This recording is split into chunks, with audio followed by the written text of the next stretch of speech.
Okay, 14 minutes in. How's everyone doing today? Good. Good, You thank guys, you. you guys can hear me okay?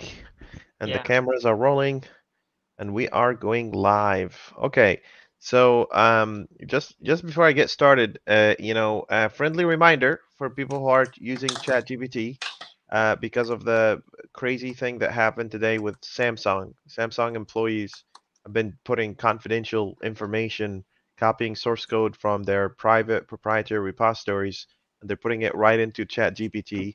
ChatGPT saves your data. That's how it can build on top of the context. Like when you ask it a question and then you go ask it another question, even if you delete that session, the data is still there. They're using it to train their data. So just kind of to bring people up to awareness, and we're using this as an opportunity to kind of learn together, like nice people. Here is some information for you. The incident that I saw on the news today, which is Samsung Chat GPT, and this is going all over the world now. Samsung workers made major error by using ChatGPT. They went in and they started copying, the code inside the ChatGPT web page, and they started saving. Now does ChatGPT actually save your data? The answer is yes. It saves your data, so it's like sending it to a server, except that this server is using it very heavily. So let me just show you here. Someone asked me, hey, what do you base this assertion on? If you go on WikiHow, it'll tell you how ChatGPT saves and uses your data, and it tells you about all the nice, fun stuff. ChatGPT saves your conversation and data for as long as your account is open. All data you provide can be used to train ChatGPT and other AI model, but you can opt out. You can easily opt out from it if you know what you're doing, and then you can delete your ChatGPT data. You'll need to delete your OpenAI account. So you can't just keep the account and delete the data. You have to kind of completely eliminate your account. Okay. So just a friendly reminder, we're building these technologies and we're learning about these technologies. It's also nice that we have a little bit of awareness, so people don't just drop things in there. Okay. Is that you? Is that you okay? Unknown MK. Okay, that's you. Of course it is. Okay. All right. So, with that being said, let's get started. Last time we were talking about. I know that there's a couple of open pull requests. I'm gonna go over there real quick, just to kind of bring this into perspective. Here's GitHub, and let's go to ResfulSense. So, Brian, you said you had a. We talked last time. We said we had I've got a a working solution for our problem for posting. so that's the multi-part. hmm And then let's take a look about what that multi-part really means or what it looks like. I've Let got a me little. I've got a console app here. You're already using that. If you want oh, to have a you, look. you you have one? Okay, so why don't you share the screen and let's look at what you have and let's see if it matches what we're looking for. That's totally fine too. Let's go for it. Thank you for doing this.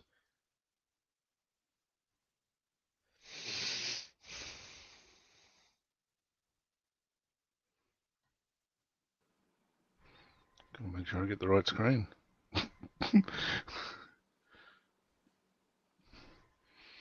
Okay, here we go. Okay. So here I've just I've got the two solutions linked together. And not using the package because I've got stuff that's outside the release. I made a little console app. Now I tried to make it. It's pretty complicated to build a multi-part form data. It So is. I made a little builder. So I made this builder here called a multi-part form data content builder, and you just do a create, and then you can add a stream to it. You can add a string to it, and then we can have our client, which is in ResfulSense, can then just do a post multi-part with the endpoint and the build on the builder.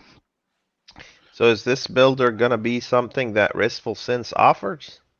I'm not sure. This is something I wanted to discuss with you. It doesn't matter if it's in that box or we put it in a separate box.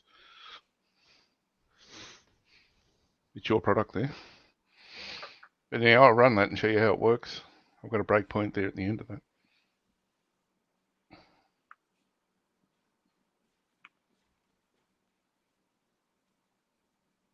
Hey, Diogo. There you go. Isn't it funny? You can see my dialogues, but you can't see yours.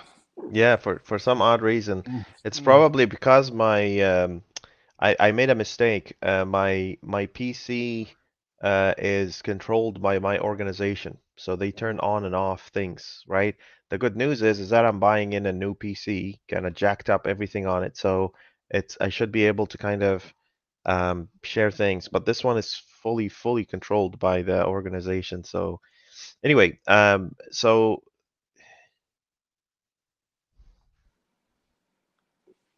The rest is in your boat, my friend.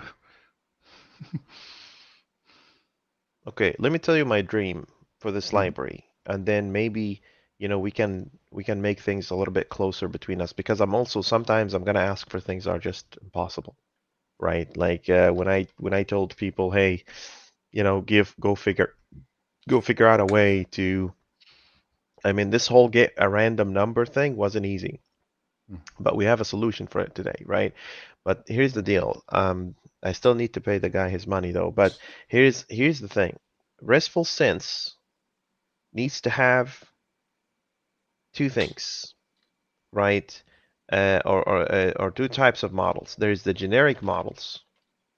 So that's where you go and say post async with T like this, and then you do whatever. And then there is the exceptions models, which is when you go and say HTTP response URL not found exception. Okay? The little conflict, internal conflict that I'm having here is that I want to be able to maintain that kind of rhythm when I am posting a multi-part form. What that basically means is that I want to be able to go and say post async t something, and then I go here and say, a multi-part form like that as a type, right? The problem that I'm seeing everyone saying here is that this is impossible, right? Because we need to use this multi-part form thing, which is native to I think it's native to .NET, Mm-hmm. right? That we have to use to be able to build this. I want this multi-part form to be built underneath inside ResfulSense. And what basically happens is that we only get the response back, that return value, whatever we specify as an external model. How do we do that? Right? How do we do that? One of the ideas that I had in mind is to basically go and say, let me open up a C# thing and let me just explain my point here. How do we do that? So if we go here, one option that I'm thinking about is, let's assume this is some RESTful client or whatever. I am thinking that we can do something like this. We can basically go and say, value task, whatever, and of t, and then post async, and it's of t, like this, and this is maybe your URL or base URL, whatever, or relevant relative URL. And then I want to pass params in here. And these params will have in them a string name and what you might call a stream, right? Because you have stream content. What is it?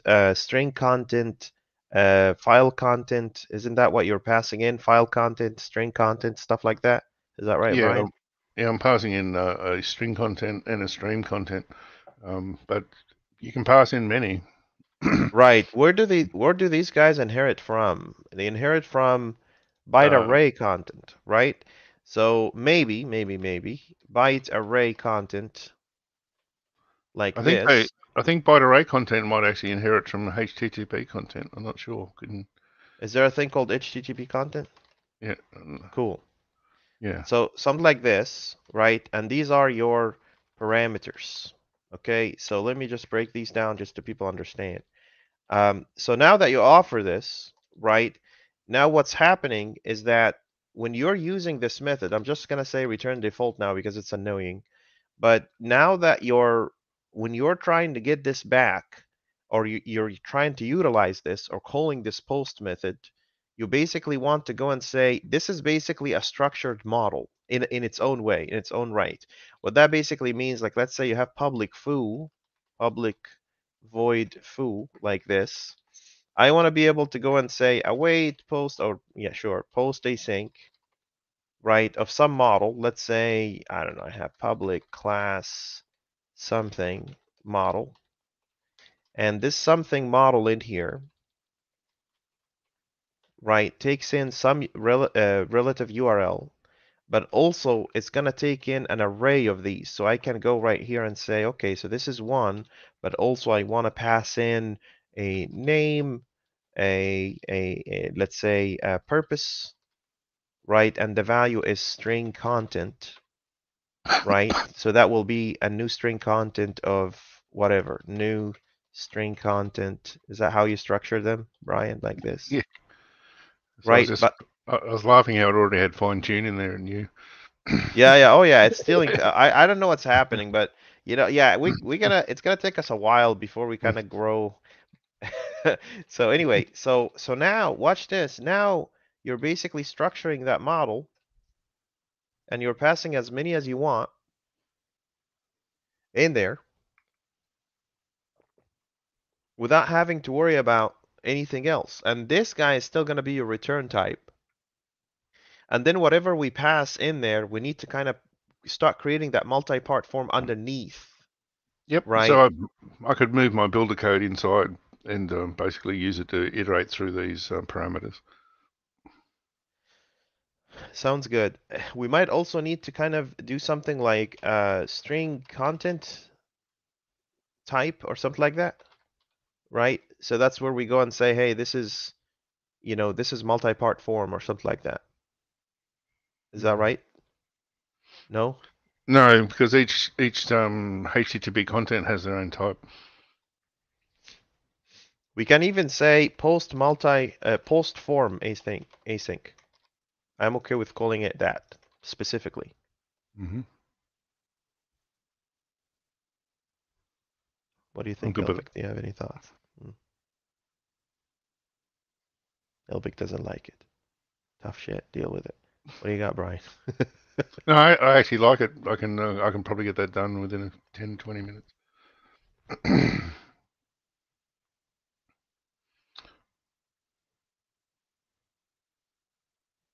Basically got all the code done. It's just moving it around. Okay. So since it's its own method, you're not gonna have to think a lot about the type or any of that nonsense. Mm. You're I've just already saying done that. post form async. Okay. Yeah.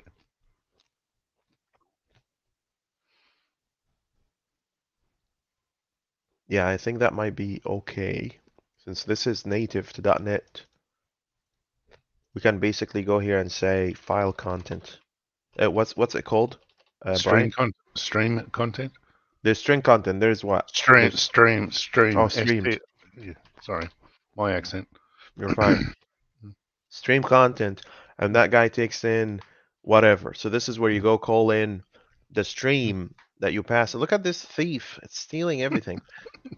So this guy takes in a stream, and that stream is what is gonna come to us from the foundation service of the file service. Makes sense to me.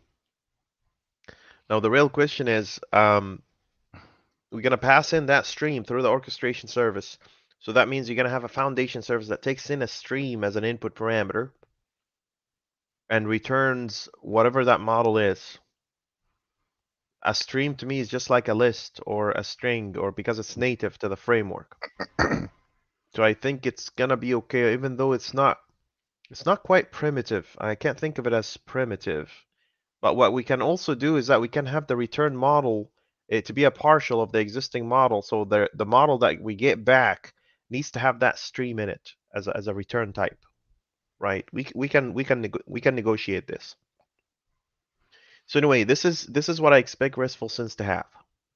right? And then the foundation service will be basically taking in and structuring that, and we're going to be able to validate that hopefully. We will, aren't we? Because I want to verify. Yeah, we should be able to.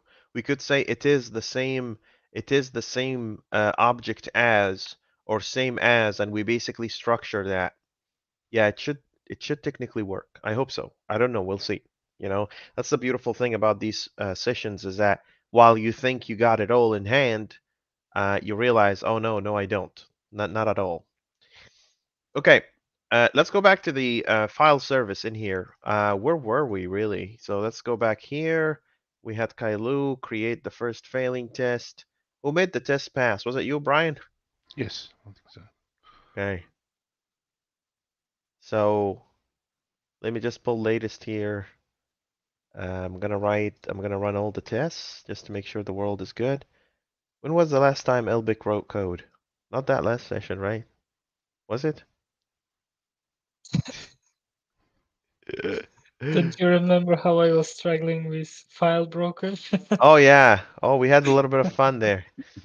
That's right. That's right. Okay, great.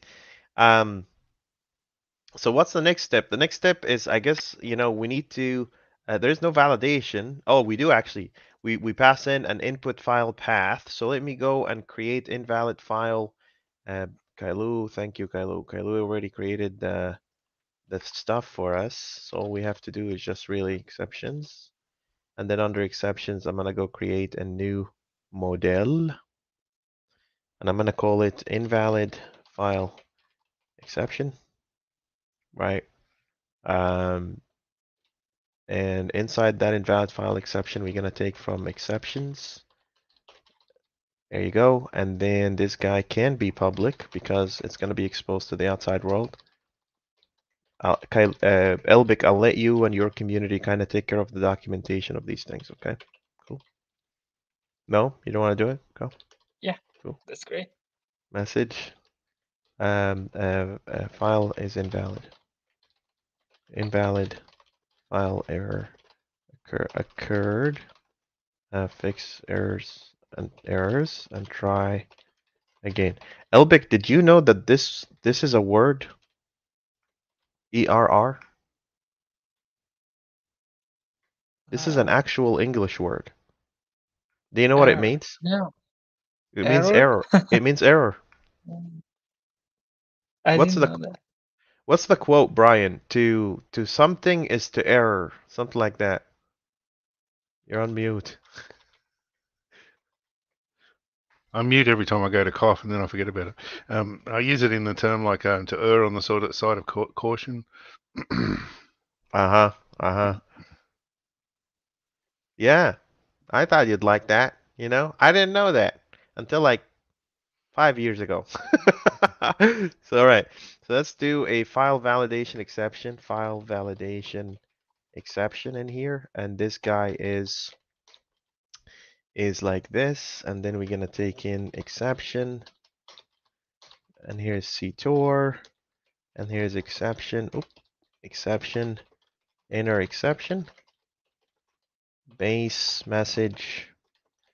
File validation error occurred. Fix errors and try again. Thank you, AI. It's making things nicer until it takes our jobs, right? Or maybe not. We don't know. And then let's do the validation. So I'm gonna do paste in here. I'm gonna go and say this is validations. And under validations, I'm gonna basically go and say this is a theory. And here is your inline data. 1, 2, 3. One of them is null. One of them is an empty string. One of them is an empty space, right? And I should throw validation exception on read if a file path is invalid, right? And here is invalid file path. There you go. And then let's throw all. So file path, stream, yeah, all of this is garbage. We don't care. So string. So in here, I want to say invalid file exception, new invalid file exception. And then out of this invalid file exception, I'm going to add data, and then I'm going to go say key, name of, well, we don't add the file path anywhere, so we're just going to say we're going to hard code it this time. File path like this, and then we're going to need to say a value is required, right? So now we can go and say expected file validation exception, new file validation exception. Here's your invalid file exception, like this. And then what is this using stream stuff? When did that happen? We don't care about that, do we? Was that Rami? Was that Rami who added this? Yeah, there he is, Rami. Oh, is that the PR that was merged? And he did this part because he wanted to dispose the stream, right? Or something like that. Okay, all right. Come back to that one and think about it a little bit. What I want to do here, though, is that I want to say an action, read file, and this Brian is muted. Yeah, I'm tired of telling him. I'm just gonna let him find out.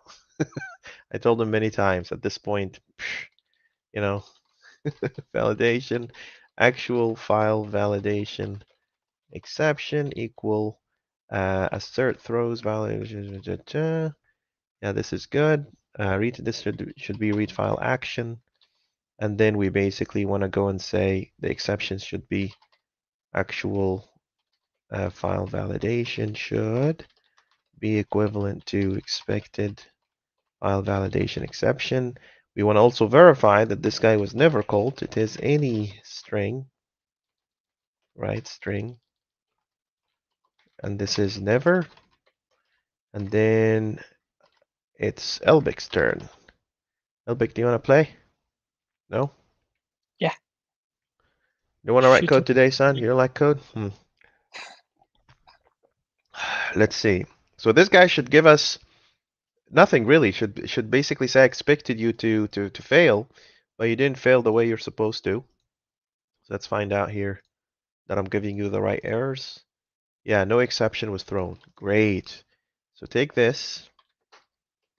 Here's a fail, and take it and run with it. Kailu, you're on standby after Elbit gives you a failing test. All right. Go ahead, guy. Make it happen. Make it rain. Fine. Take your 15 minutes of fame. Do Right. people say that too, Brian? In Australia, did they say 15 minutes of fame? Okay. They do. You know, 15 minutes of fame. I was just doing some more research on whether you should dispose streams or not, and it's pretty clear you should. I mean, the test itself should clean all of that up. I just don't know if we need that. If Rami's here, I want him to prove to me what's the purpose of it. If you can't prove it to me, I'm gonna remove it. So Rami, you're gonna have to prove to me what's the point of it with actual physical evidence. And tell me here is the situation without, and here's the situation with. And I'm not actually being a jerk. I actually want to see. I'm trying to learn. You know. So we'll see how that goes. Look at this guy. He likes to play on the wild side. He didn't even build the try catch. He'd be like, I know what to do. I know. What do you think? Have you heard about this whole 15 minute of fame thing? Not really. I think it's a theory. They say everyone in the world gets 15 minutes of fame, right? So everyone, no matter where you are or who you are, you will get a point in time in your life where, you get 15 minutes of fame. I don't know. Is that right, Brian? Is that how it is? I don't know. I think so. So Yeah, the light shines on you for at least 15 minutes. Ah, yeah. So Kailu, this is a situation where you see just a random person walking down the street, and then a TV reporter stops them, right? And then that random person says something that becomes a meme for 20 years ahead. That's a guy that got his 15 minutes of fame, right? Everybody does. So, or so goes this theory. I know it's not true, but so goes the theory, right? It's a bit like the fire brigade guy. He's same name as me, similar name, same name as my brother Paul Parker, but no relation to me. He got his 15 minutes of fame Interesting. when he yelled out some abuse at our prime minister.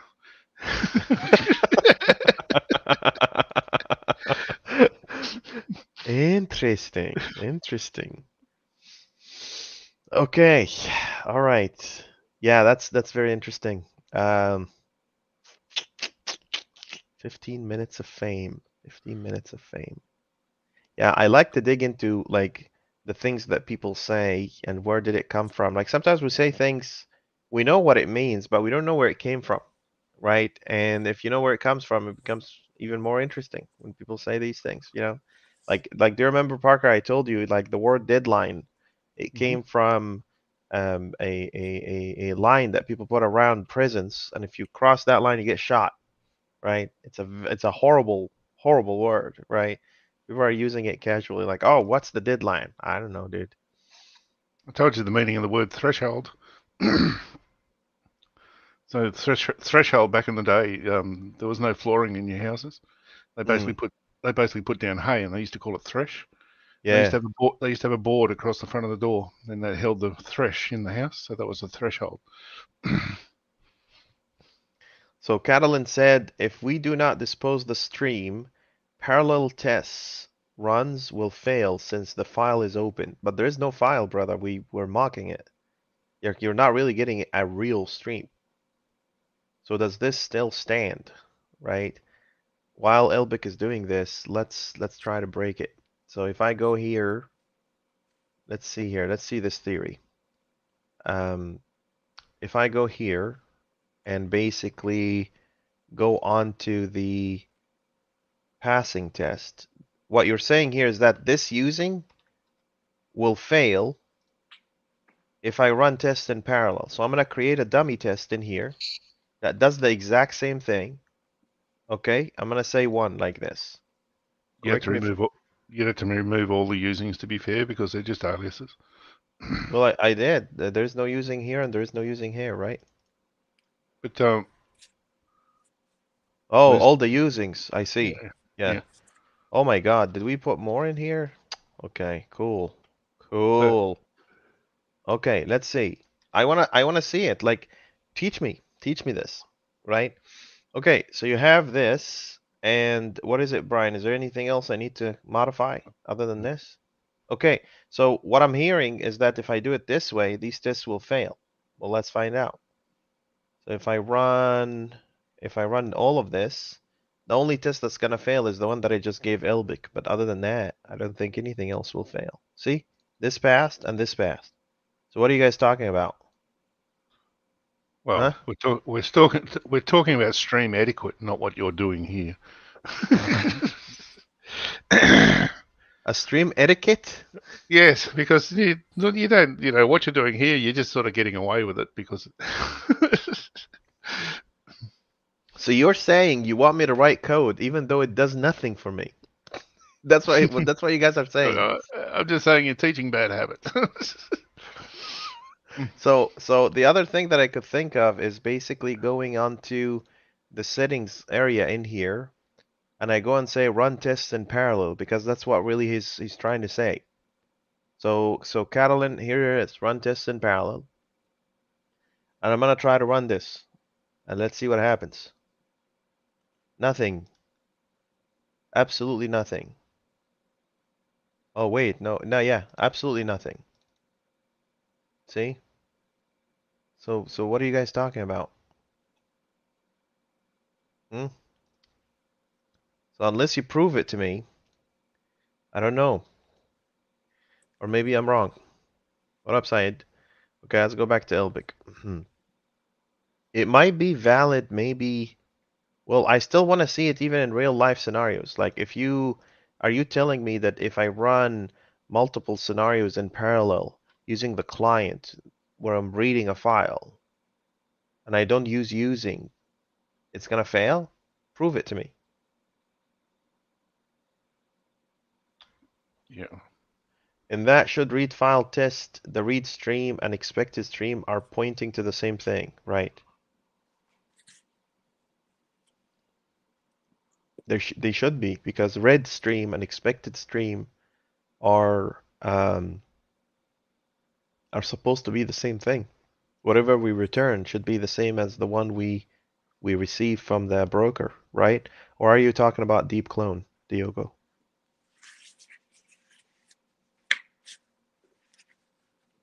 Yeah, the deep clone. Yeah, we should add deep clone in there.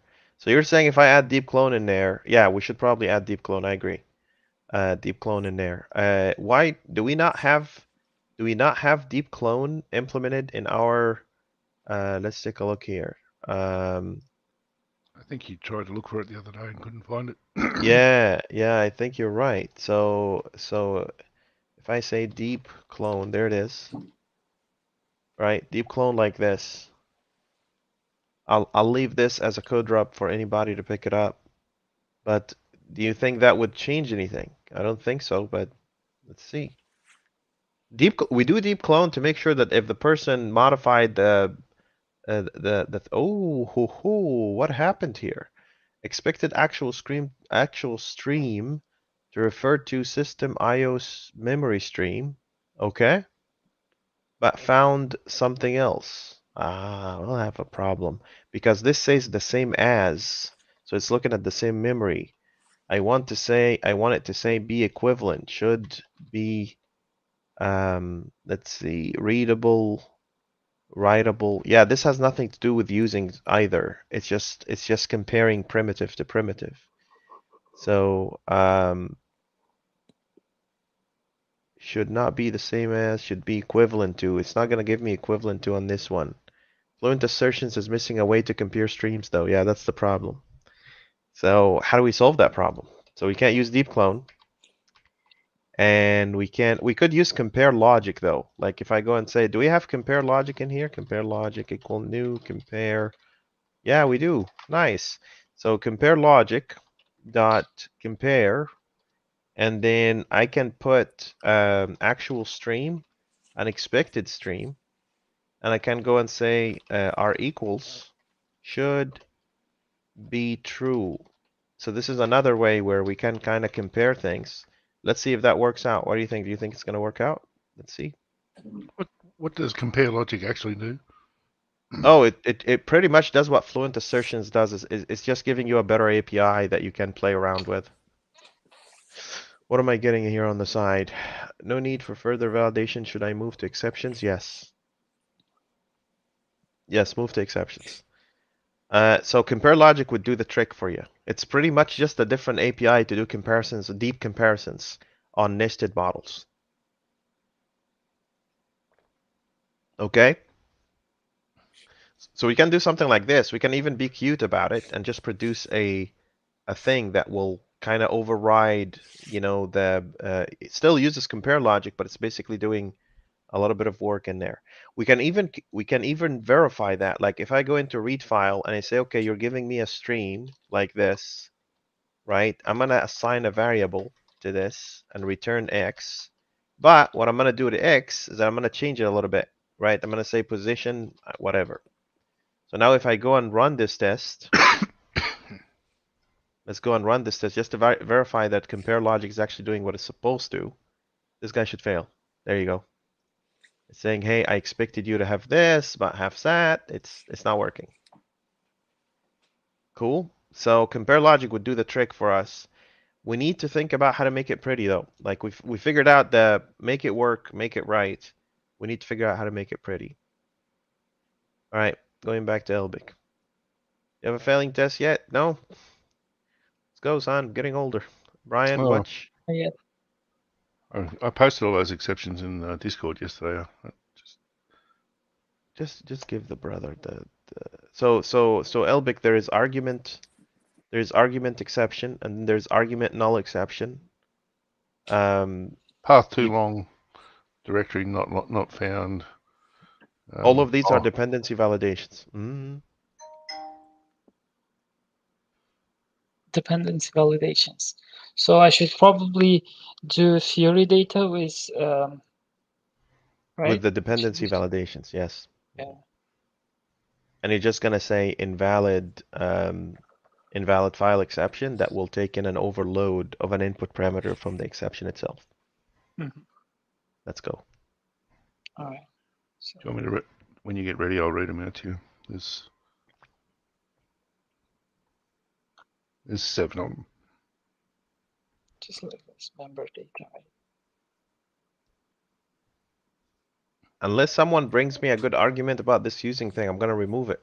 Doesn't make any sense. I don't see it. But maybe Rami has a different idea about it.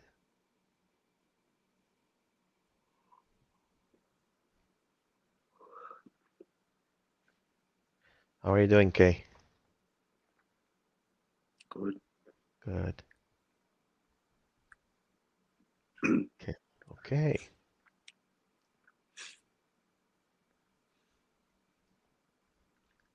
I'm about to publish a video about eventing in the Entity framework. How you can hook up to an event in the Entity framework. It's pretty cool. For the people who are not familiar, even SQL servers have like its own internal event bus, which nobody talks about, nobody uses. It has its usages internally, but you need to be extremely advanced, to play around with something like that. Something tells me that that's really what's happening underneath in Okay. Azure, but we'll see. Yeah, Brian, can you tell the exceptions? Okay, argument exception, argument null exception, path too long exception. So it's 2 different ones there. Argument exception is different to argument null. Just do tap. Do Yeah, tap. Yep. Directory not found exception, file not found exception, unauthorized access,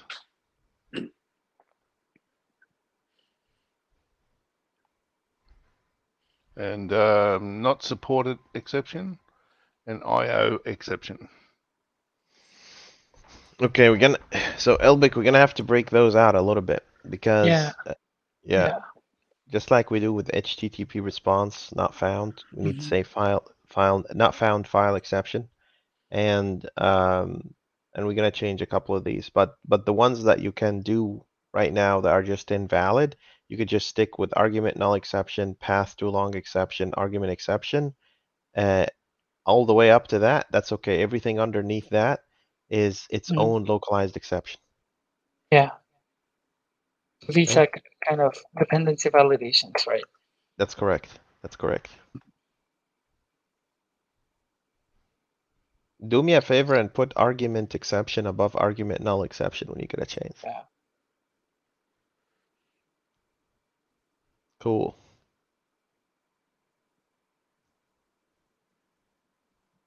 Avoid.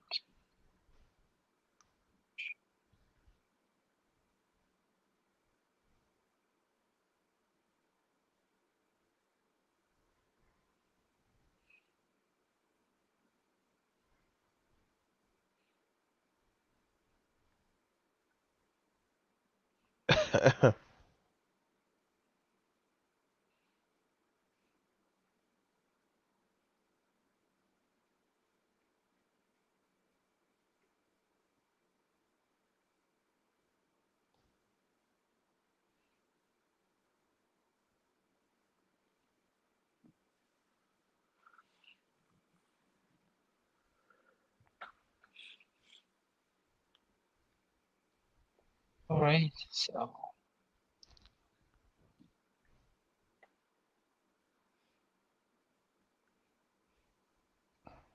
Okay.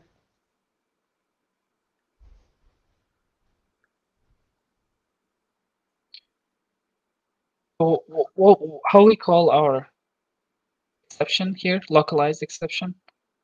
Yeah, it's still invalid file exception. You just need to With the overload, yeah. Okay.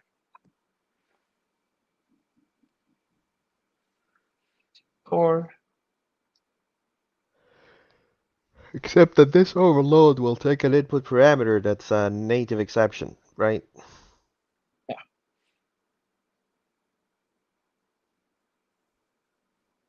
yeah. Inner exception. He's getting cocky. I can't talk to him anymore. He doesn't let me say anything. Brian, see what happens? I made a mistake. You've been putting him in groups with Wardy too much.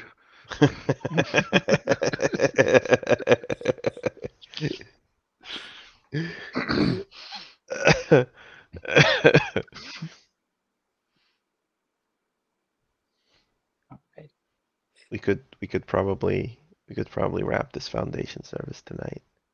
I think we have time.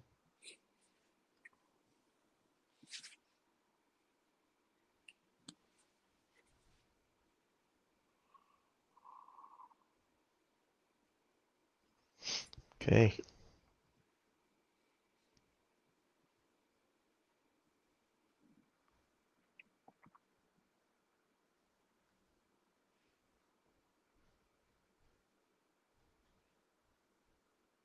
And we should create a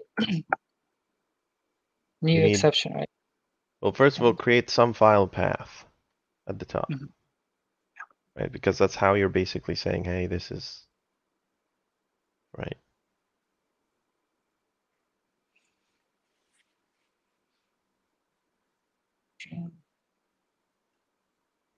Yeah, we don't have a random string yet. You're gonna have to create random string though.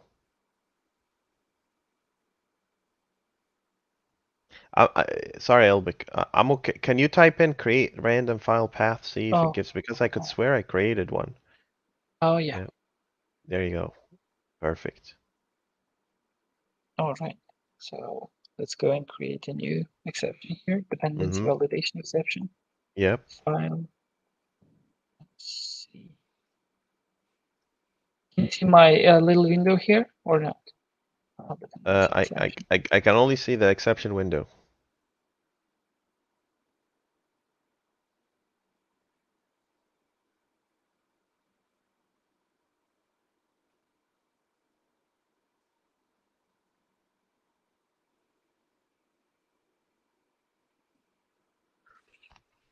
Okay.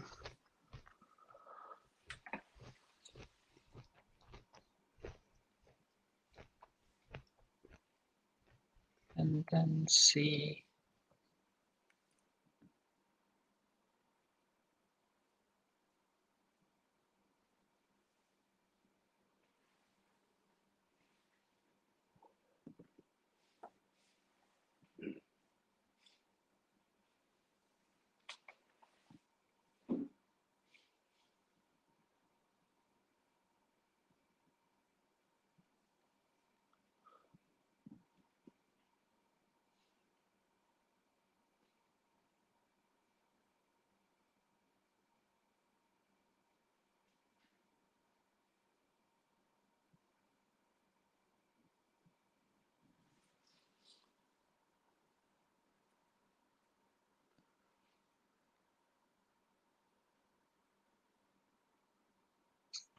Right.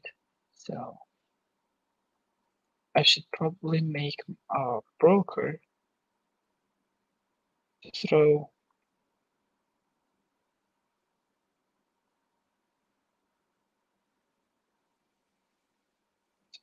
fast throws dependency validation exceptions. Yep, and that should throw the exception for us. And then the rest of those should be very similar to the validation part. So you can take in this whole thing all the way down. Except that you're gonna have to verify that the broker has been called once. Yeah. And the exceptions are just tiny bit different, but the rest of those are very straightforward. Kailu, you're up next. Okay. It's the same branch you created yesterday. Hmm.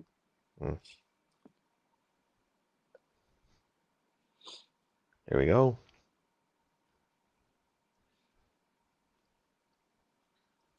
That's it. What's that? You got birds over there? Yeah. Exactly. Oh no, that's Kailu. That's Kailu. Okay, why is this guy tripping? Static. Theory. Yeah, Uh, static. yeah, that's right. It's static here. Yeah, for people who haven't seen this before, you can just kind of lump together a bunch of inputs as a method, especially when you're calculating these inputs. You can use inline. I think there's three of them. There is the member data, inline Mhm. data, and then there's a third one. I can't remember it for the life of me, but yeah, it's pretty good. All right, are you getting the right exception, the right error, failure? Let's see. So the expected one is file dependency exception, Yeah, but we this is got good. past too long exception. Yeah, it looks good. Yep. All right, okay, I'm adding your stream, your PCN, Elbic handover. Let's do it. I've changed it now. Uh-huh.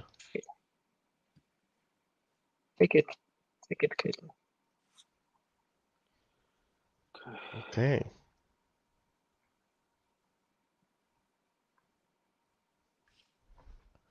Hey, Elbic, you're getting fast. Thanks. I have been around for some time now. You've been Think I around for can a while, son, you know? Been around for a while. Thing about the standard is that, you're either in or out. It shows real quick, there are certain concepts and ideas and really tiny things that, it kind of shows whether you're invested or not in the thing. I appreciate the work that you're putting into this. This is pretty good. I think, I think we get to see the benefits of standardization. It kind of unifies the language between engineers, regardless of their backgrounds. Like I'm seeing like a dude all the way up there in Iceland is just pushing code that looks a lot like the code that you're writing, that looks a lot like the code I'm writing. The same thing with Kailu, Brian, and all that. It just kind of helps us focus on the things that matter the most, when it comes to developing an application. And I think that's a huge advantage there. Okay.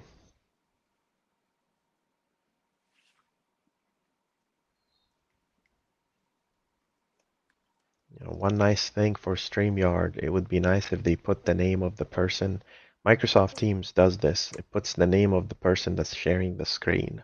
Like I know from here because I have the admin control room, but for the person watching, they have no idea unless they kind of look for clues across the screen. Like look, Kailu, you could tell from the icon at the top right when he's logged in on Visual Studio, you can tell. But other than that, I can't. I don't know what. You wouldn't be able to tell who's sharing the screen.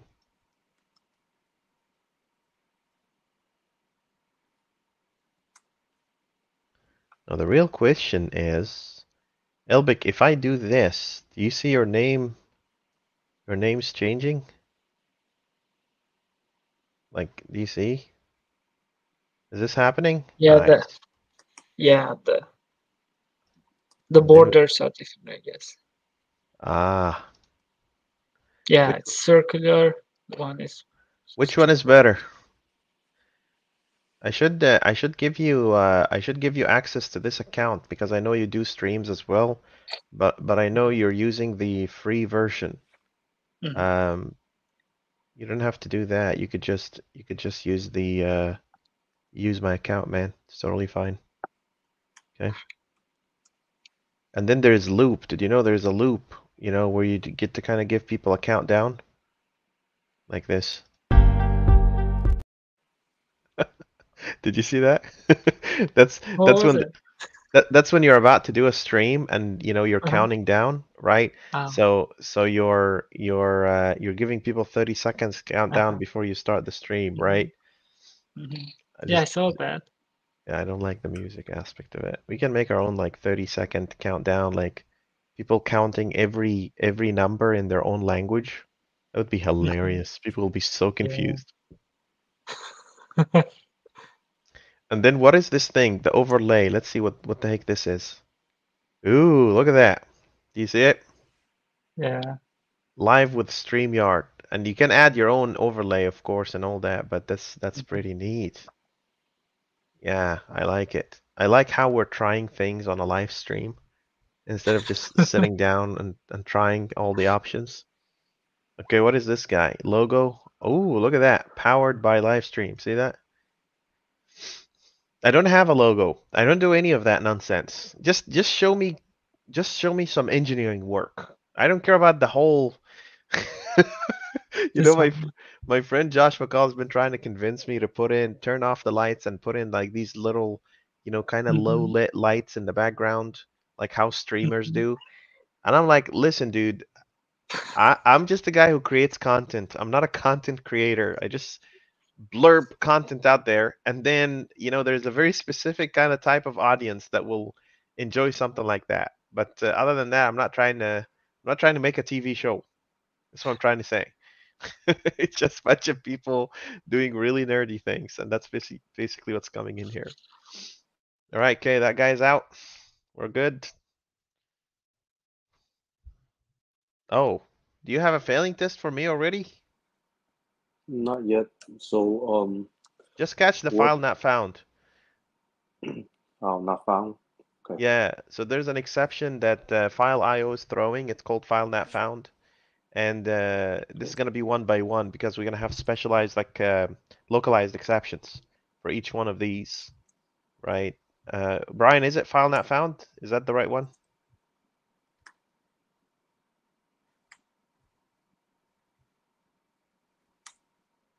I'm gonna kick him off the stream. I'm tired. I'm really tired of telling him to unmute. I don't know what to tell him.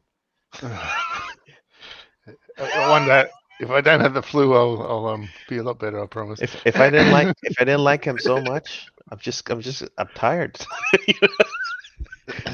File not found exception and directory not found. Okay, Kailu. So two of them actually. There is directory not found and there is file not found. So you can lump both of these together and throw an exception called not found file exception.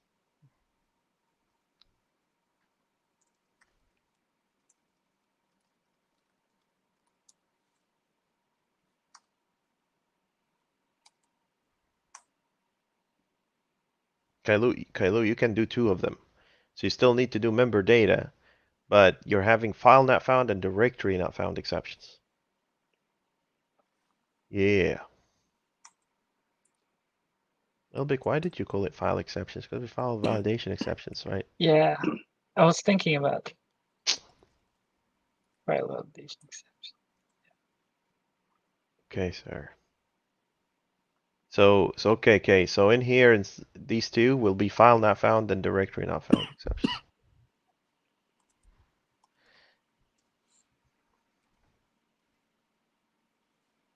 There it is. Yep, I think we're good to go here. Cool.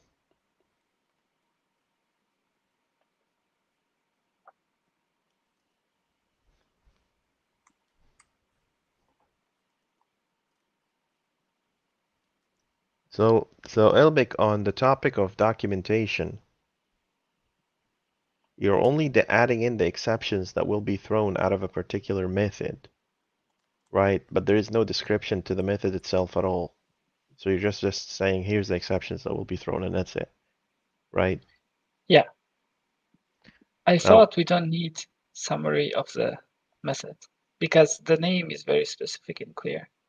That's why I was thinking, do we need that? and that's okay. The one thing that I have for you though is the localized exceptions, the inner exceptions that are inside this categorized exception that is being thrown. Mhm. It might help to specify those because the people that will be handling these exceptions, they might need to do unwrapping. Mhm.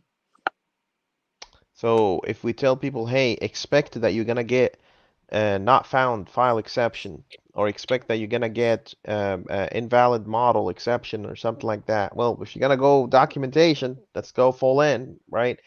Mhm. Just something that came to mind while I was thinking about this morning. Um, I wanted to see what you have to say about that. Brian, feel free to chime in.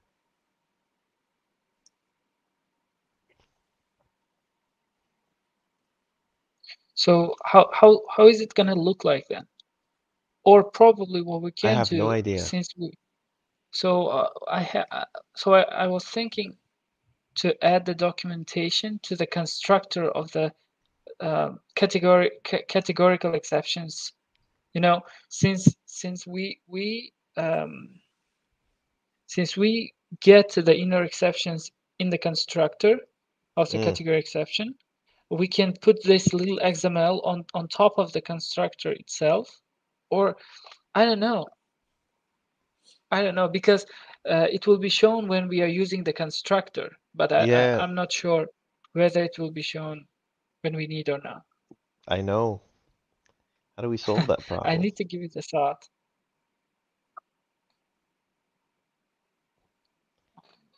Give it a little bit of thought. I'm okay with that.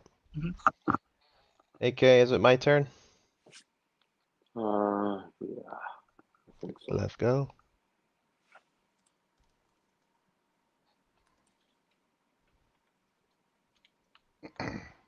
Oh, dependency validation. That's right. Yeah. So Brian, what other exceptions are out there other than not found file and directory? Was it path too long, you said? Path too long. And we also have not supported exception and IO exception. Thanks. Yeah, IO is just failed file exception or something like that. Yeah, that's a dependency exception. Okay, cool. Let's do this. I should have a failed test. We're almost there. Just a couple more, and this foundation service should be over. Elvik, do we have an issue and a milestone for all of that work? Of course. Yeah, of course. Thank you, sir. Okay, so read file. Let's go into the implementation. Try catch. Look how cute this method is. I love how small it is. It's so small. It's nice. Very straightforward. Okay, let's do this. Catch. Not found file exception. Oh, file not found exception for file Yep. not found. Okay, file not found exception. Oops. Come on. There you go. File not found exception. Oh man, I broke my own rules. Why did I do this? Hang on a sec. So can I just go in here and just take these two? Right? You gotta show off, right? That's the problem. And then we can go up in here and say catch, right? And then we can throw this in here. I was showing this to Paul Wardy the other day. He was like, what? And I was like, uh-huh. There you go. And then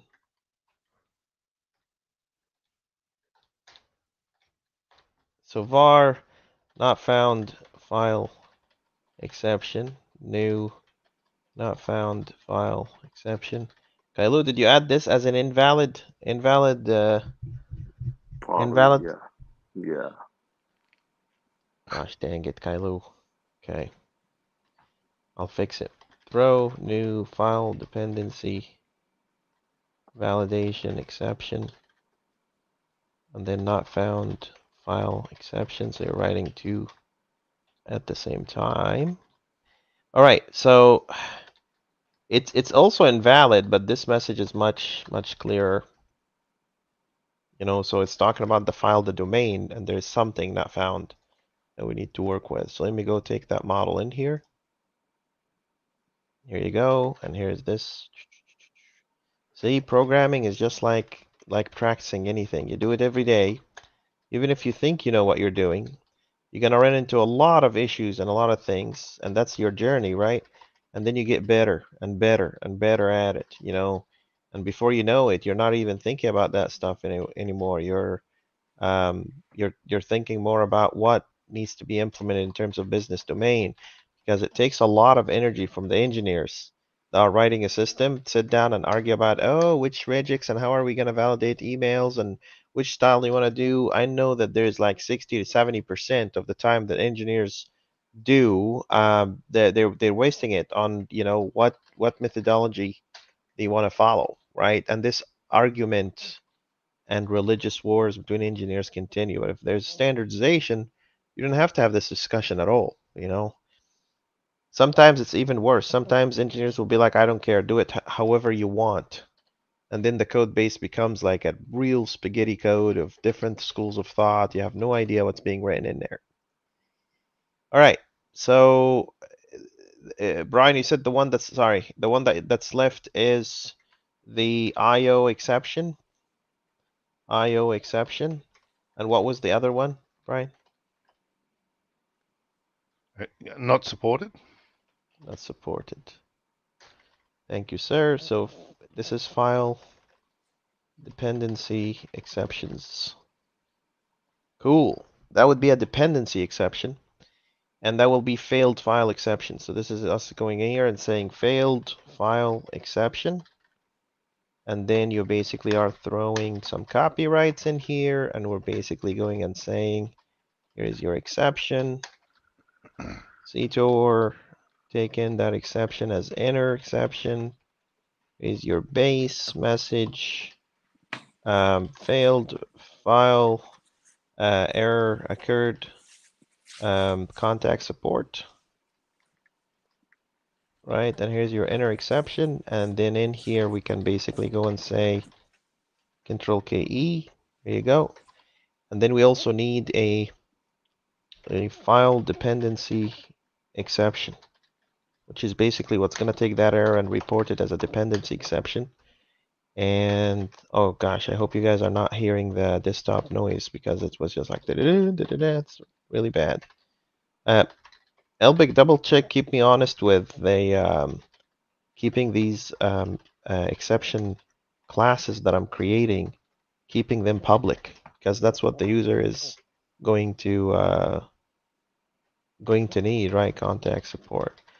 I don't even know what would that look like. Like if it threw an exception and the exception is inner, what does it really display to the user if we forgot to make an exception as a public? What happens? What comes from the other side? Don't they get stringified? Oh, it puts it stringified in there? Is that how it? Oh, interesting. Wow. Okay. Huh. I did not know that. Interesting. Okay. So okay, I need one of these, right? So here's that. And this is should throw dependency exception if dependency exception occurs.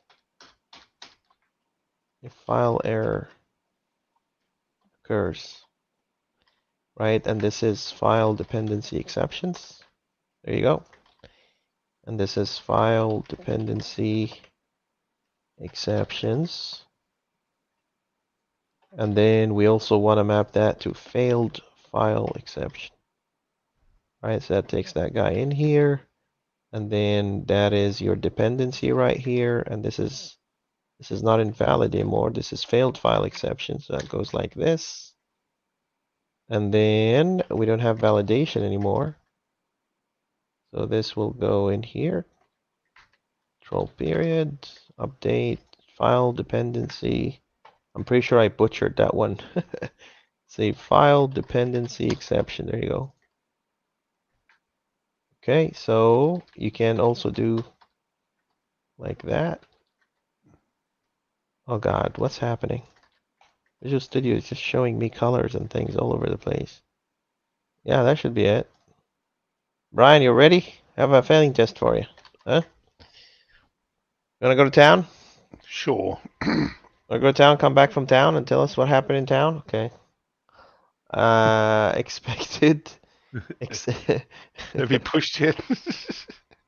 Wait, why did it call for dependency validation? Ah, shame. Shame, shame, shame, shame. Yeah, Hassan, shame. Ah! All right. There you go. Dependency. Yeah. Okay, let's run all of this together. Always run all the tests, right? That's a great idea. I think everyone should do that at least once. Run all the tests. Okay. Here's a failing test, my friend. Have fun. Enjoy. Make sure you fasten your seatbelt. Let's go, Parker. Let's go. Let's go, Parker. I'm getting old. Let's go. It always puts the pressure on me. Oh my lord.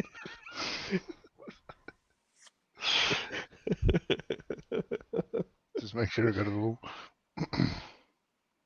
Pressure? What pressure, man? We're having fun, right? On public stream. That can be viewed from any point. Can you believe this? How crazy this is?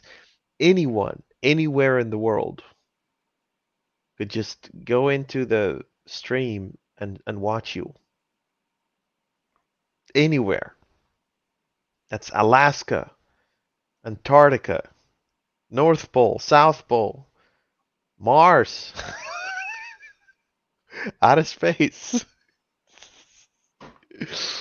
All right, Parker, let's go.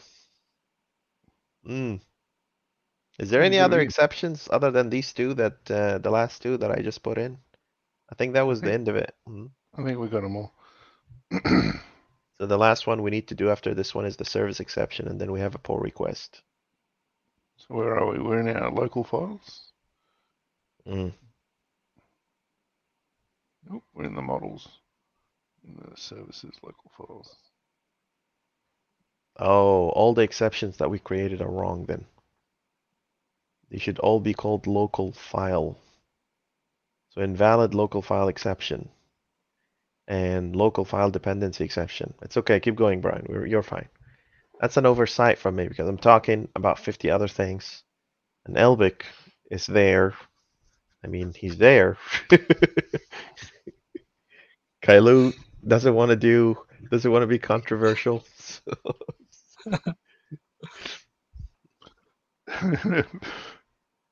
So file, what was it? Sorry, you just threw me.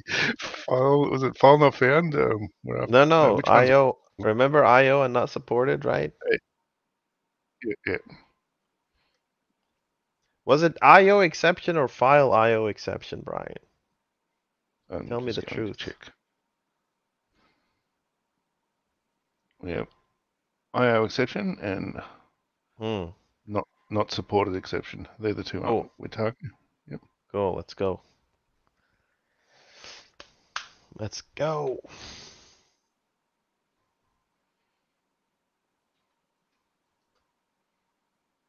And I guess we need to increase the font a little bit. Recreate what? Increase the font. Oh, increase the font? Yeah, that's right. How's that, Elbeck? Is that all right?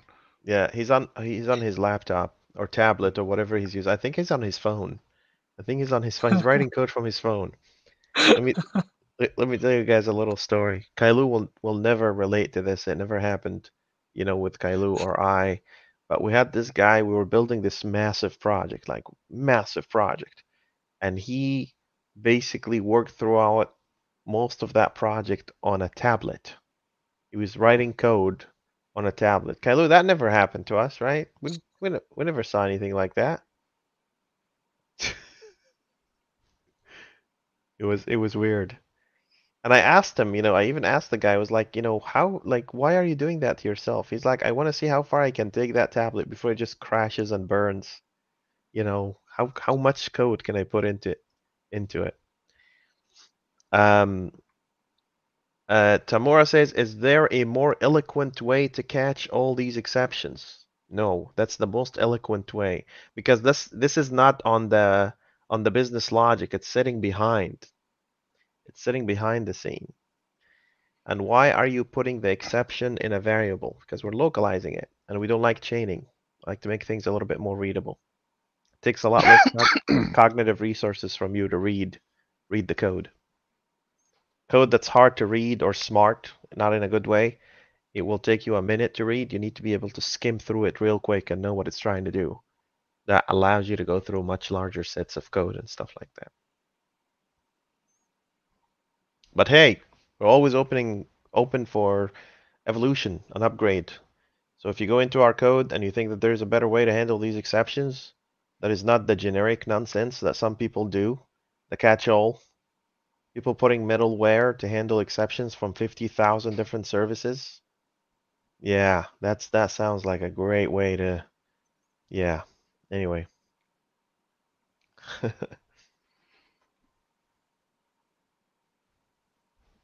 Okay.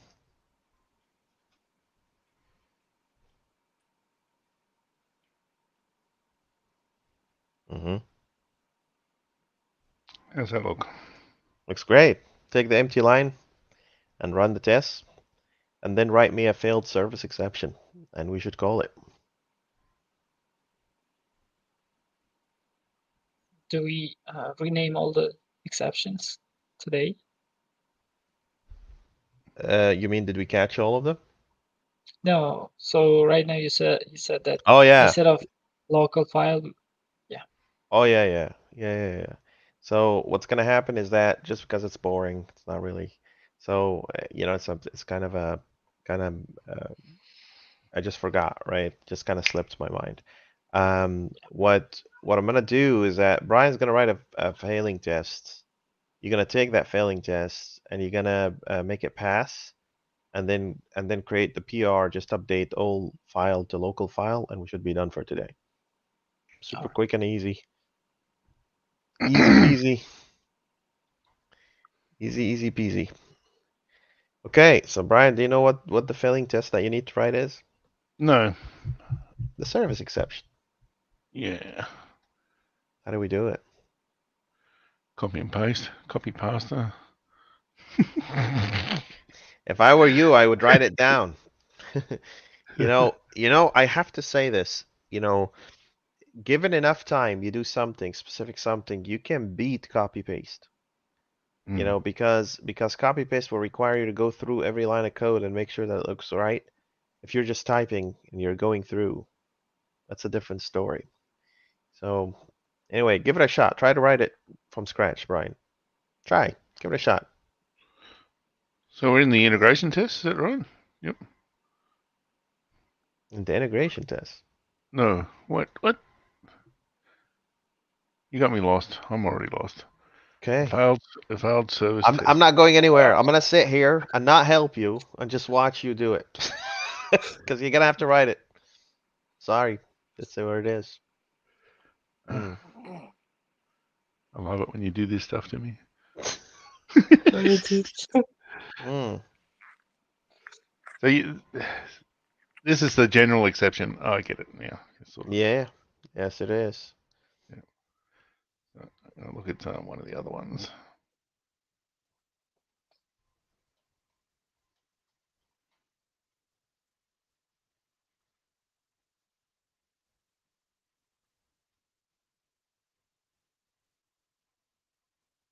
Mm.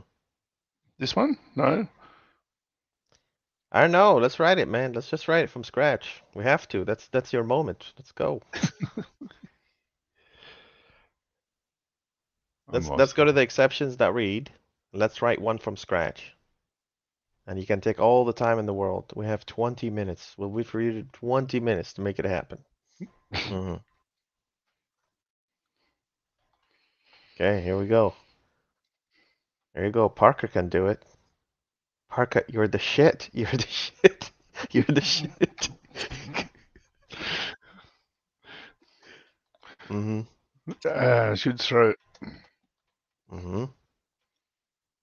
Mm-hmm. Filed service. Try should throw service exception. Try to stick with the categorical exceptions there.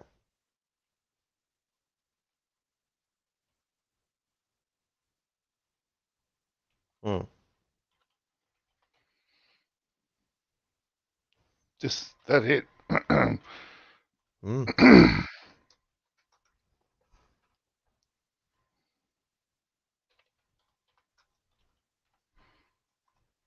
okay.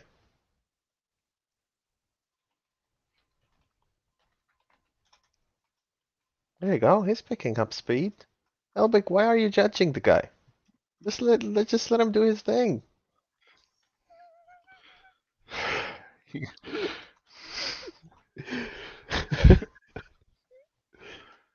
What do you think, Kay?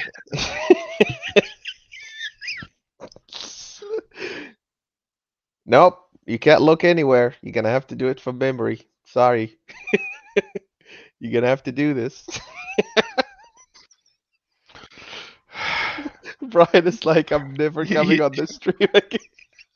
No, and the more pressure you put on me, my brain's just going blanker and blanker and blanker. It's like a minute I won't even know how to turn on Visual Studio.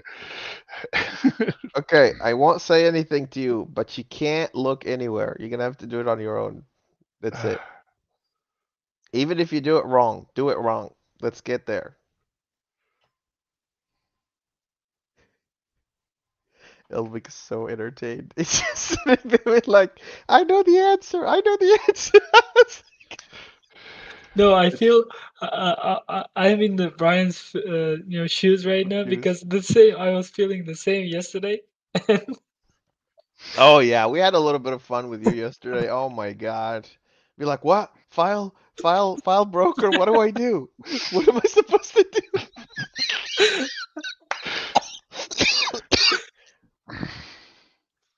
What to return? What to get? Yeah, and what to call? What to call? What programming language should I use for this? It's getting to that point, you guys. Like, really? No, I'm really lost. I'm just Yeah, totally lost. just give it your shot. You know, this is your moment. Just keep trying. Mm, No, I'm just bamboozled at the moment. Sorry, you've triggered my anxiety. It's chronic. okay. I'm trying to look on other screens and I shouldn't. So I need to throw the actual exception, which is I need to create that. Yeah, keep going. You're right. No, I'm So, lost. I can't really. I'm lost at the moment, son. okay. I'm Elbic, do you just want to yeah. give Brian some guidance there? Yeah. So It's just a mind blank at the moment, and I feel really embarrassed. So Okay, tell him. so we need to create a service exception first, local exception, and then we create a categorical exception, service categorical exception, and then we make our broker throw that service exception, native service exception, and then yeah, let's get from scratch. Let's create a simple service exception now. Just say service exception here and instantiate a new native exception. Exception, just an exception here. Yeah, right. Yeah. And then we need to wrap this into our local exception. Let's call it failed service exception, probably. Mm-hmm. And we need to instantiate it. Yeah. I'll just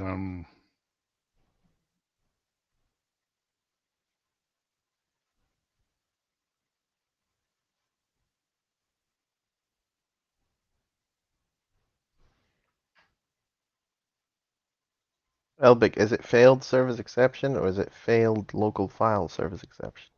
It's failed local file. It should be failed local file, yeah. You're tripping. Let's go. I thought we can rename all the exceptions at once. Okay, failed local file service exception, Brian. Yeah.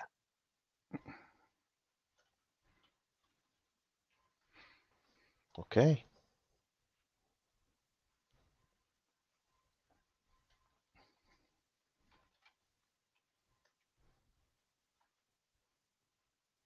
Which one? X. The one that starts with X. Yeah.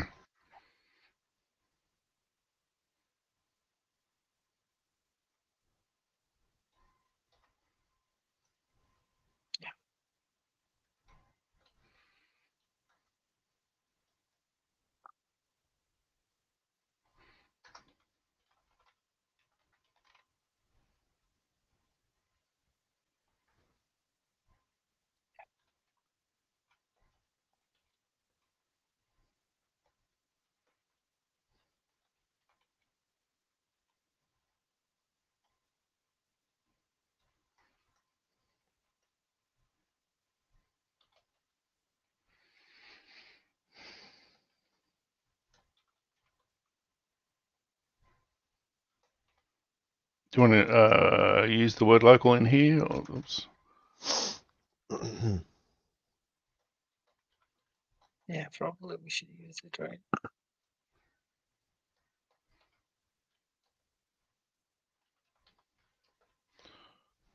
Yeah, this is local.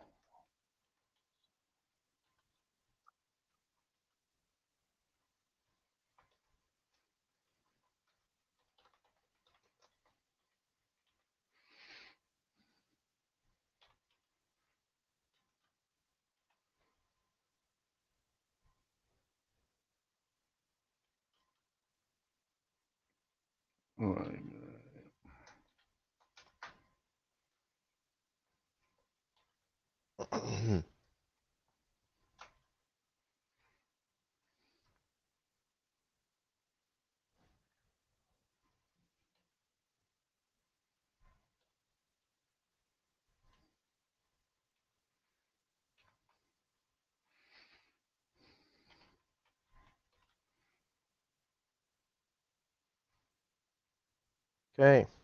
Cool.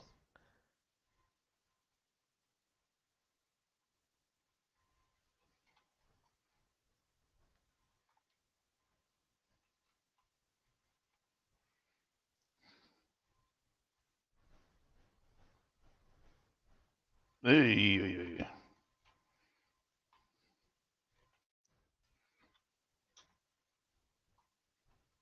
Good.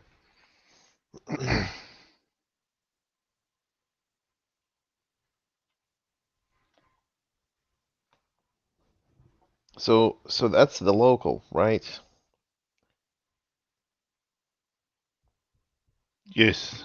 Now what goes next to this one?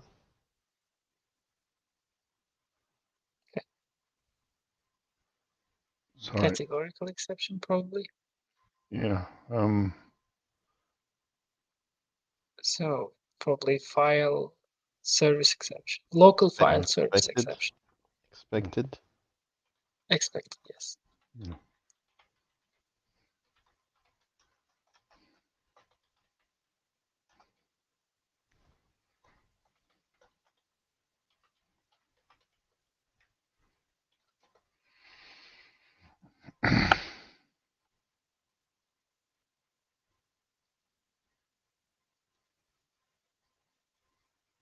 You're going next, Elbic, right? You're gonna be renaming all the. Okay.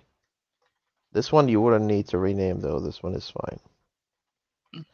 It's local file service exception. Hmm.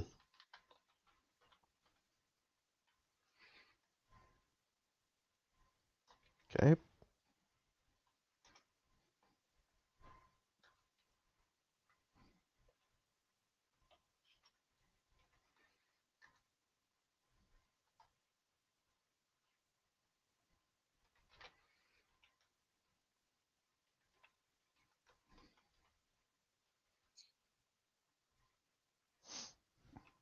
So that guy should take an exception with the X as inner because it can only take localized exception which adhere to the same rule.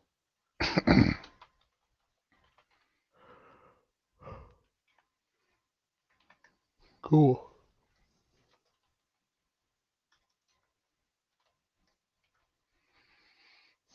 Elbic, have you ever heard of the word volatile in C Sharp? In C Sharp, I haven't. I have heard it, but I'm not sure I can use it anywhere. Yeah, it's volatile is around Compiler efficiency on threading, isn't it? yeah, it's much more for, you know, things that like we're building domain systems and utility systems, not infrastructure systems. And therefore you were rarely, if ever, would need to touch something like that. Like int pointer, for instance, when you're calling a C++ library or function into your C sharp function, you may do that, something like that in a utility system, like a library. Maybe you'll do it in a domain system, but it's very rare unless you're doing something on the desktop and stuff like that. You know, you may need it, you may not, you know, but it's very rare that you would run across something like that. Don't forget to pass the enter, Brian. Yeah. And it should be local file service error occurred in the message. Local Local file service service. error occurred. I think you also you put the message in the other exception that you create, also with the exception. Think about it this way: your end user or customer doesn't understand what an exception is. You know what an Mhm. error is, but they don't understand what an exception is. This is a muggle language, right? Yeah. Anyway, pass in the enter to this one, and then also the failed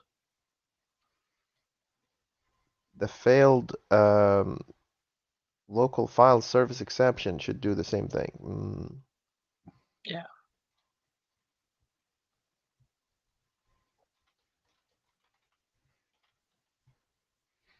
Cool. All right, we need a test.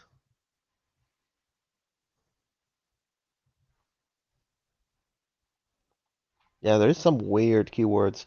You're gonna run into ones that are like lock, you know, in int. That one is not very popular.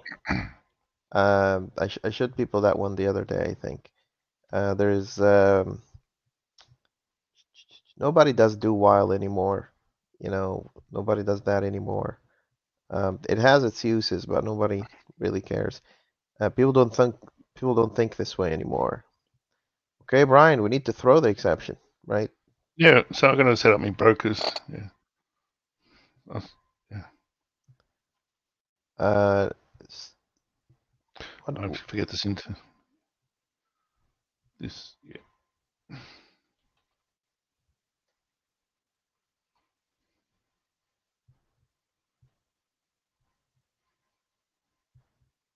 yeah, there's a whole bunch of those that are really interesting.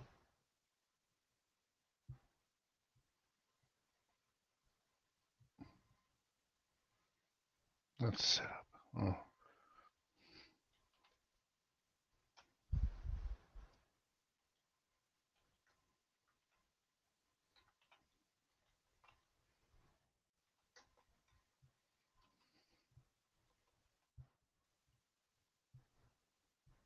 Okay.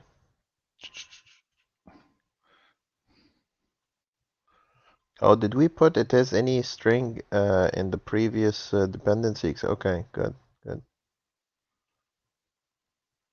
So I need to create a path, don't I? You do, and you need to put it above the service exception, but you're not going to use it in your mock. In your mock, we don't really care. We just want to throw the So exception anyway. yeah, so we can do an it any. Yeah. It is Is that in, right? yeah.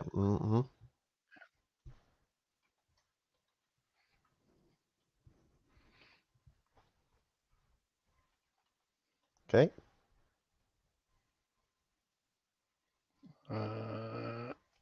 And that's another one. Yeah. Uh-huh.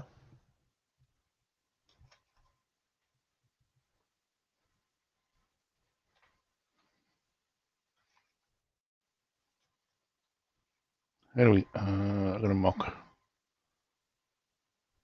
throws.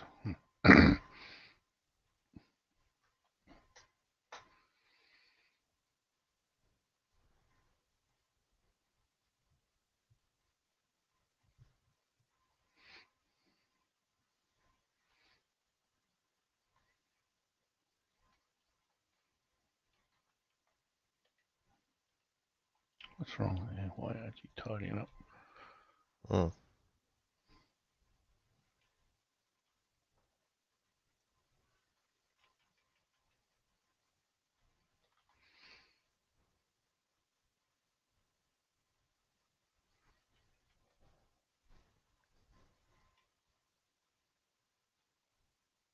Oops.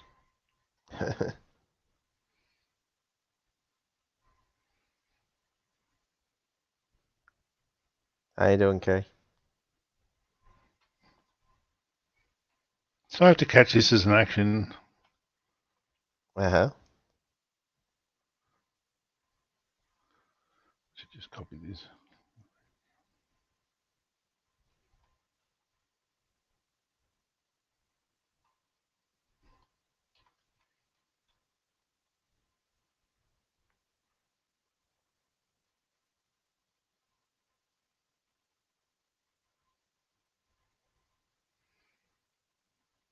Just throw in anything.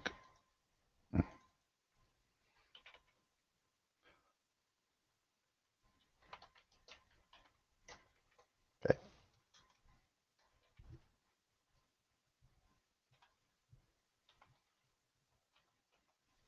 All right.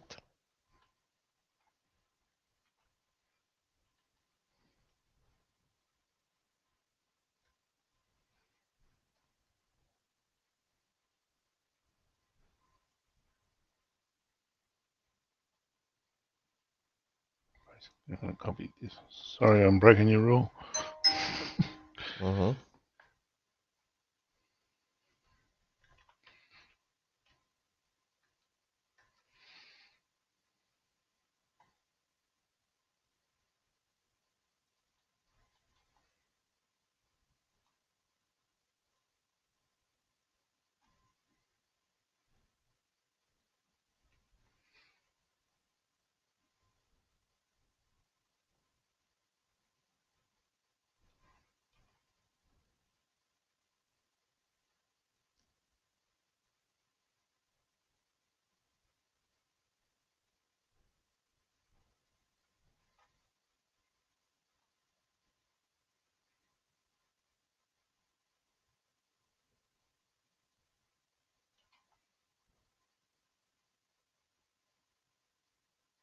How's that look? Put that test in. Well, scroll up a little bit. Why is it complaining? Should throw failed. Can you hover over? See why? Yeah, Why? yeah, it's a white wall. Nope.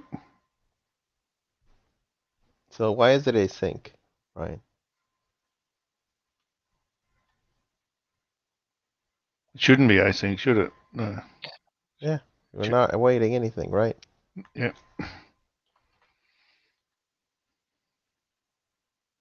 Okay.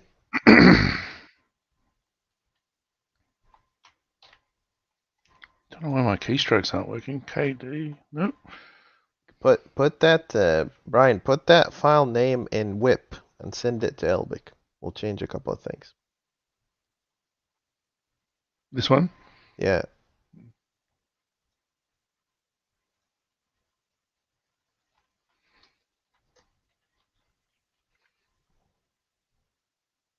But you did it right. Yeah. Elbic, what should be changed here? Only, I guess, the setup of the broker. The setup, yeah. Diogo says, I think GoTo is still around. Yeah, GoTo and continue.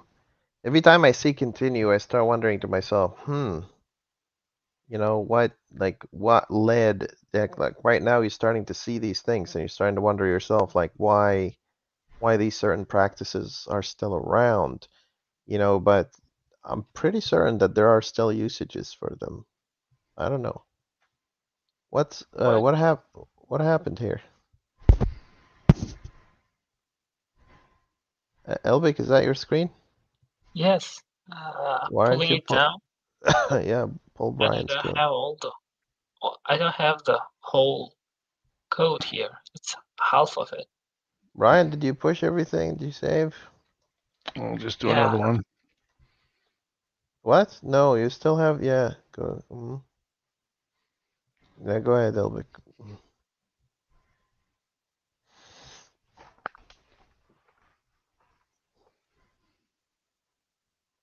Event still around in C sharp, although that I don't like it too much because of the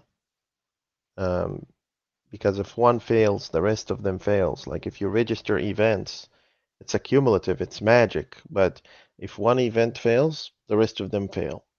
Doesn't work for us this way. Right.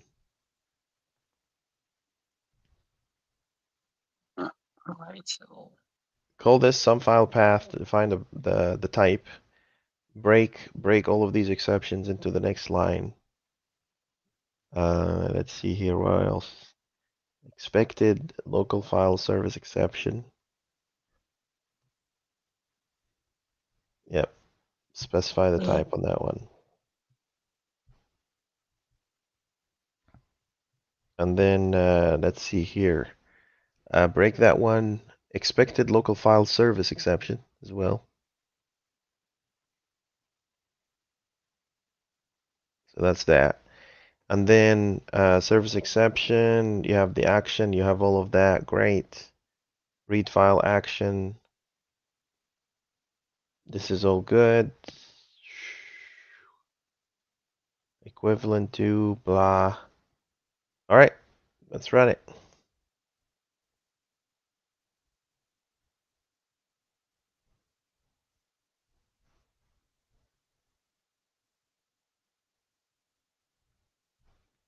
Yep. good error. Yep. Let's put that. Yep. Let's put that as failed, and then make it pass.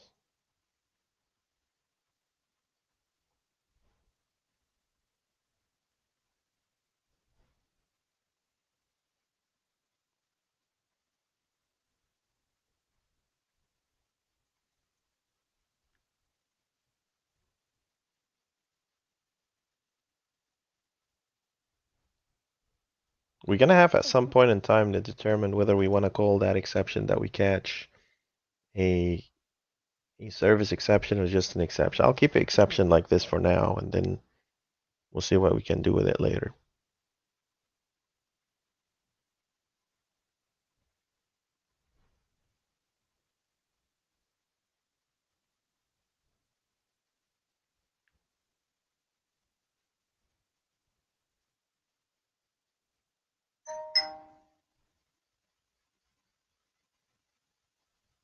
File service exception. That's it. Let's go.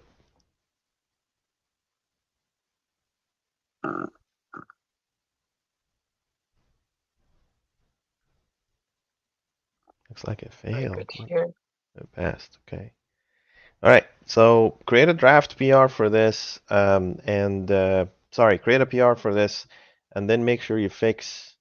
Because I also saw failed file exception. Failed file what exception, right? I think that should be failed local file, failed local file dependency exception. That's okay. We can call it that. I think that's on the model side as well. Cool. So I'll Okay. be renaming these, and the PR is there. It's draft mode. Yeah. PR is in draft mode. Once you're done renaming it, create it as final mode, and then we'll merge it in. Right? And All right. while you're doing that, there was one PR that Yusuf Core, you guys remember Yusuf? He put a PR out there on the retrieve model by ID. That's a collaboration there between him and Gumaminder.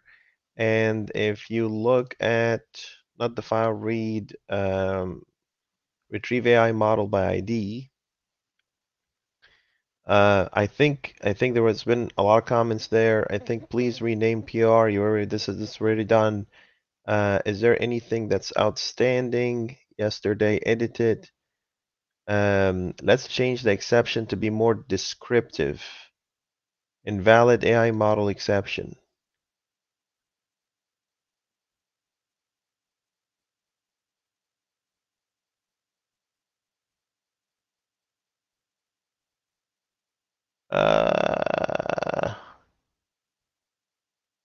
No,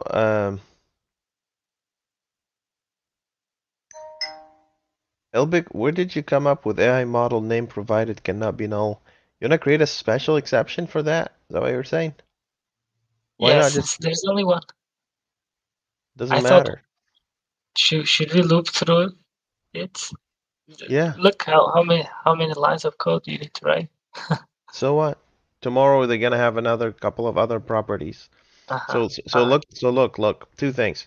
If it's the structure itself, yeah, go ahead and throw null structure exception. So null student exception, right? If it's something inside that structure, while it's not null, then you have to go with invalid. So Gummimunder here is right. Okay. Okay, so this is name is required. This should be value is required. So I'm gonna leave a comment here and say Gummimunder, this should be value is required. I agree, but instead of name is required, make it value is required like this. Because we already defined the property name in the name of portion. Okay, so that will be redundant. If we put it again, it'll be like name and the error is name is required. That's dumb, right? We don't want to do it that way. But other than that, I think that PR is sweet. I think the PR got like about 40 comments, which is okay because you know people are kind of reviewing. When you're reviewing and when you're kind of engaging as a reviewer and as a developer, and you're, by the way, what he did, just so you know, if you look at the commit history in here, you're gonna find oh, actually it merged in as his. But what Gumamunder was doing is that he's adding it as a suggestion. You see this? So he's basically adding the suggestions, and when you say accept the suggestions, it kind of merges in the code as his own, right? It's pretty sweet. I think when Yusuf approves it, it comes in as his own, which is interesting. Anyway, I think this is great. Just a couple of comments on this one. So Yusuf, if you're watching this, this is just a couple of comments here. And then other than that, I see total prompt tokens. Elbik, is that one of your folks? You already know that. Yeah. Yeah. And then there was one comment here, total prompt tokens. Oh, did you call it total prompt tokens? Great. And does he need to change anything across other tests? That was the question I left here, and he double checked, and it was good. Look, open that. Oh, you already left the That the was exact same question you left yeah. in there? Isn't Yeah. this reference? Okay, I'll check. I checked. Looks good to me. Great. That goes in. Fantastic. And then just while we're at it, the other one, rename property to all AI. I thought we had this problem. Do you remember? From all AI models to AI models, and then we ran into a problem with the name spacing, right? Yeah. Why is that working now? That's interesting for me too. How does it work for him? How did it work for him? How did he make it work like that? He did build, right? I hope. Yeah. So he went and said AI models, right? Uh-huh. AI models is right here. How did he get away with that? I don't know about that, dude. I'm not sure.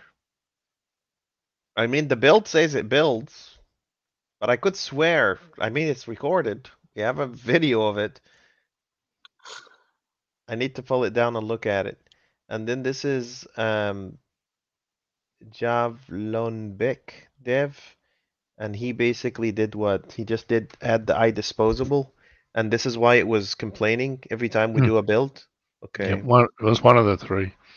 okay, that's one of the three. Okay, so this is in, and then the last one.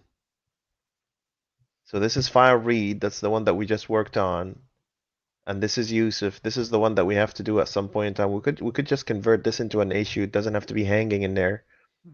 How is our library doing in general?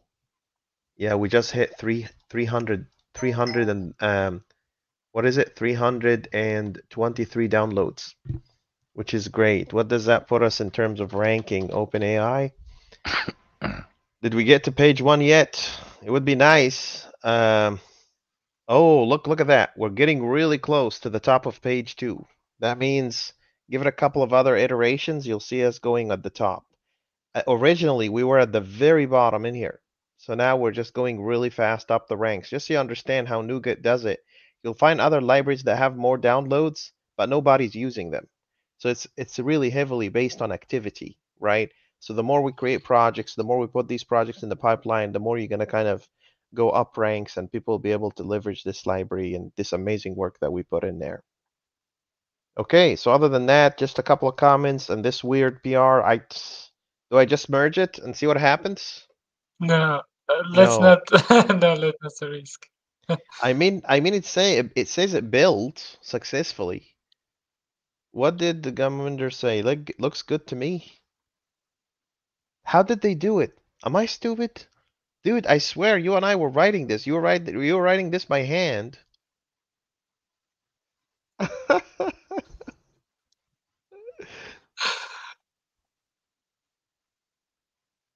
This is not, something is weird about this. I'm telling you right now.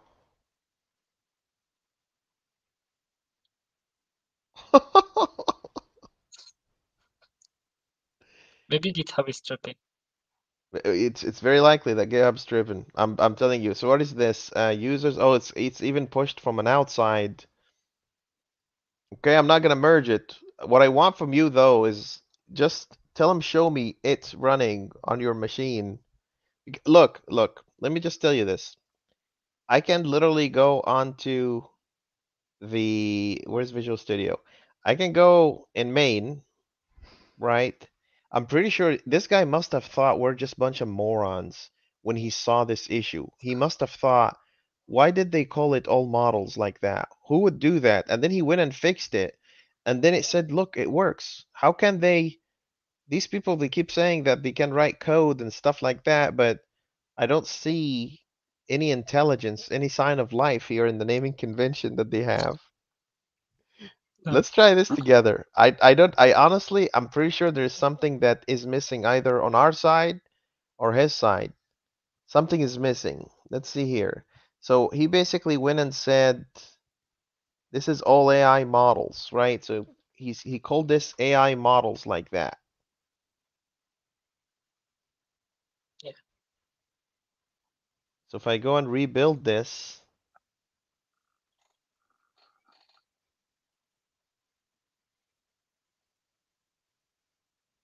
what? Oh. Well, blame Melbeck. He was doing it. He was on the keyboard that day. Yeah. I swear, man, this thing was not working. I know what I'm talking about. Oh, this is gonna drive me nuts. I'm not gonna be able to sleep tonight because what to the best of my collection, I know that we kept wondering. I even took like a minute to be like, well, why is that not working? That doesn't make any sense. And then it did, and then it didn't.